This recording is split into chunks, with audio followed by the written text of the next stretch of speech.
நாங்கள் டெல்லி தமிழ் சங்கத்துக்கு பேச போகிறப்ப முந்தி ட்ரெயினில் போவோம், 2 நாள் ஆகும். நைட்டு ஏறினோம்னா ஒரு பகல் 2 நைட்டு, மறுநாள் காலையில் தான் போய் சேரணும். அப்போ நாங்கள் என்ன செய்வோம் தெரியுங்களா, எங்களோட வர்றவங்கள்ட்ட நாங்கள் 2-3 பேரில் ஒருத்தர் கையில் புத்தகம் வச்சுருப்போம். பிரதாப் முதலியார் சரித்திரத்தை ஒரு பையனை வாசிக்க சொல்லுவோம். எங்களோட வர்றவர் என்னுடைய மாணவர், அவர் பட்டிமன்றம் பேசுகிறவர் தான். வாசிக்க சொல்லுவோம். நாங்கள் 4 பேர் கேட்போம். அந்த பெட்டியில் உட்காந்துருக்கலாம் முடங்கு வாங்கி இவங்க தமிழ் வாத்தியாங்களாம் வந்து உயிர் வாங்குறாங்க அப்படின்னு சொல்லிட்டே இருப்பாங்க. இது எது வரைக்கும் நடந்துச்சு தெரியுங்களா, ஹைதராபாத் வரைக்கும் தாங்க. அதுக்கு பிறகு அந்த பெட்டியில இருந்த அத்தனை பேர் வந்து வந்து வந்து அந்த புத்தகத்தை வாசிக்க சொல்லி கீழே தரையில மேலே எல்லாம் உட்காந்துக்கிட்டாங்க. அவர் படிக்க படிக்க படிக்க படிக்க டெல்லி நெருங்கிருச்சு, புத்தகம் முடியலை.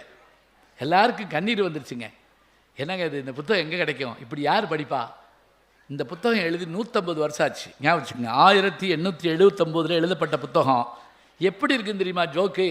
இன்னைக்கு என்னமோ நம்ம ஜோக் சொல்கிறோம்னு சொல்கிறோம். அதில் கதாநாயகி ஞானாம்பாள் மிகப்பெரிய அறிவாளி. முதல் புத்தகமே பாருங்க, பெண்களுக்கான புத்தகம். கதாநாயகன் பிரதாப முதலியார், கொஞ்சம் மக்கு, கொஞ்சம் இல்லை சுத்தமாக மக்கு. அவன் போய் கதாநாயகி அத்தை மக அவட்ட போய் ஒரு கேள்வி கேட்பான், தமிழில் உயிர் எழுத்து எத்தனை அப்படிமா? அவள் கரெக்டாக சொல்லுவான், 12 அப்படின்பா. தலையில் அடிச்சுக்கிடுவான். 50ன்னு சொன்னதுக்கே அந்த தமிழ் வாத்தியா என்னை போட்டு அடித்தான்.